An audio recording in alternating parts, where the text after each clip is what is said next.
What is going on, YouTube? Today I have a new watch to review, one that I'm a little excited about. This is the Seagull 1963.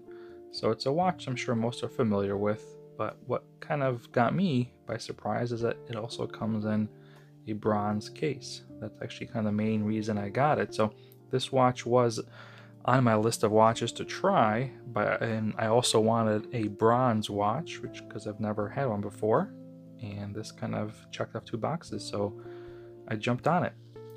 Very cool watch. This is actually, so it's a Chinese watch, which I'm sure, probably gets some eye rolls, or perhaps, lack of interest, because, Chinese aren't known for their watches, which is fair, but this is it is kind of a significant watch. So there's history to this watch. So I think that's kind of why I was able to overcome that it's a Chinese watch, not like a Swiss or even Japanese, which are kind of the more mainstream watches. But there is some horological history to this watch, so that kind of appealed to me. I think of this as kind of like the Chinese Speedmaster, perhaps. So it kind of piqued my interest. So let me first kind of jump into some dimensions, and then we'll talk about some of the good, the bad, and overall what I think about it. So getting some dimensions out of the way, it's a Seagull. It's a Seagull powered watch, so it's got the Seagull ST19 movement, which is a hand wind movement, non-hacking. So still see that can't hack it. Your typical chronograph. Start, stop, so nothing new there. Dimension wise, this is a 40 millimeter case, so pretty good size. I think it is 13 mil thick, about 13 and a half I got if I count the dome, so about 13. It is, lugs are 20 millimeter, and a lug to lug is a 50. Water resistance, you're looking at about 30 millimeter or 30 meters, which basically means it's splash proof in my opinion. And this is a low beat movement, so you can kind of see it doesn't kind of have a smooth sweep. It beats at about 21,600, so nothing to write home about here. Basic crown, it's a push pill, no screw down crown, which is probably why it's got a poor water resistance. It's got a cool see-through back, so because it's a hand wind movement, you don't have the rotor block in it, so you can kind of really see all the mechanics of the watch. It makes it pretty cool. So that is it on the dimension. So talking about some of the good stuff about this watch, so I think price is probably the first thing that jumps out. It's a pretty well priced watch. The bronze one does go for a little bit more.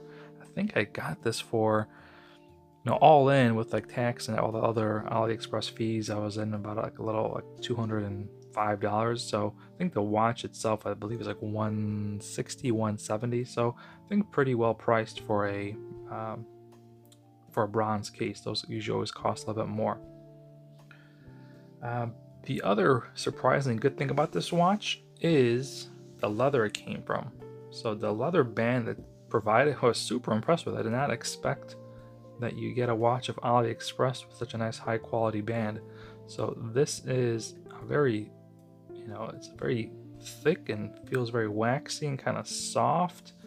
It's a Horween, but this is a really nice band. I'm super impressed with it. So that was a pleasant surprise. But overall, the size of the watch I think is perfect as well. So I like the size of the watch, and to kind of give some size dimensions. So got a couple of chronographs we can kind of compare it to. So here it is next to a Speedmaster. So this is a 42 and this is a 40, but this has that bezel and this one doesn't. So they kind of, in a way look the same, but this one does wear a little bigger. Here we have it next to the Flightmaster.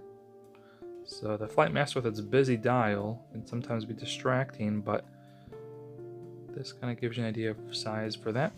And then the ever popular SKX, just to kind of give an idea size wise compared to the SKX. So there you go. But this watch wears, you know, it wears like I think the dimensions say they do. I wouldn't say it wears small or bigger, or, you know, it's a 40mm watch if it wears and feels like a 40mm watch. So like that. The other good thing about it, it's, you know, the bronze case I think is a plus for me. I've never had a bronze watch. I always wanted one. Kind of excited to see how this watch will patina over time. So excited about that. Sapphire crystal, which is pretty nice, and it's a single dome crystal, so you kind of get those distortions right there. You see, that's kind of the big difference between a double dome and a single dome. So I put a double dome on this one, and you can kind of see the viewing angle. There's no distortion. So, you know, for some it's a pro, for some it's a con. I know a lot of people like the distortion. And then the other difference between a single dome is you get a little bit of magnification, so it kind of makes reading the watch a little easier, but not a significant one. And the dial on this watch is, I think, not bad. I mean, it's got applied markers, but everything else is printed. It's got a really cool handset where they look black, but then the red light kind of glimmer in blue and red, large second hand. So very kind of cool retro kind of vintage vibe. The dial is like a off-white kind of silver color. It's not white, it's not gray, it's like, you know, it's like a matte silver maybe is the best way to describe it. So, and outside it can kind of look a little whitish, inside it looks a little more kind of silver grayish. You've got a lot of, you know, detailed markers here. So you have second, but you also have, it looks like the millisecond as well, so you can kind of get pretty accurate with this watch if you wanted to. So I think that would be it for the pros. So for the cons, the two biggest ones I would say, actually the biggest one is no lume. So I really don't, I hate when watches don't put any lume on. Now I'm not looking for, you know, diver style lume like the SKX, but, you know, like something like this. This has a little bit lume on it, just a few pips. You know, this has a little bit lume on it. So, you know, even if they put just like a, you know, a small dot on the hands and a couple, even just the hands alone would be good enough, to be honest. I mean, it'd be nice if they put maybe a couple dots around the dial, but if just the hands had some kind of lume on it, that would make things a little bit, I think, more legible at night. So the no lume is kind of a letdown. The other con I would say is the water resistance. So at 30 meters, this is basically splash proof. So, I mean, not that chronographs, you should ever really be doing any kind of serious diving with them, but it is what it is. I don't really, you know, I don't dive, period, first of all, but my watch is never subjected to any kind of submersion anyway, but just gotta be extra careful with this one. So those would be the only cons I can think of. You know, hand winding I think is neutral, right? Because there's pros and cons to hand winding. So I don't know if I should put that as a pro or as a con. I personally kind of like hand winding sometimes. It kind of makes the watch a little bit more, a little more vintage, kind of more connected, get to wind it. But it can also be annoying when you have to, you know, wind it.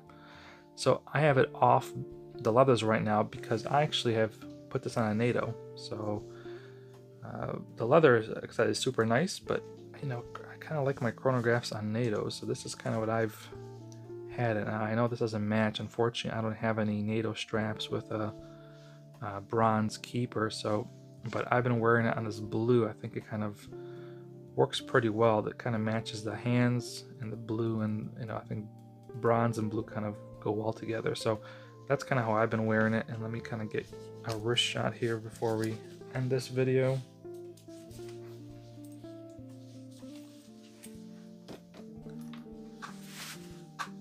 So I have a 6 3/4, yeah, somewhere between 6 3/4 and a 7-inch wrist. So it kind of fluctuates, but just to kind of give you an idea. And I think this watch wears pretty nicely. So here it is. Let me zoom out a little bit. So here it is on the NATO. So it wears pretty comfortably. It's a relatively thin watch. 13 mil isn't bad, at least what I'm used to. But you know, I just think it looks cool. It's a very unique looking watch, especially for me at least, because most of my watches are divers, or they're, you know, dark faced. So this is kind of a nice kind of a vintage looking watch that I'm going to enjoy wearing. And the sapphire crystal is pretty nice too. I kind of like the distortion. So yeah, that's it for this one, guys. Thanks for tuning in, and I will catch you on the next one.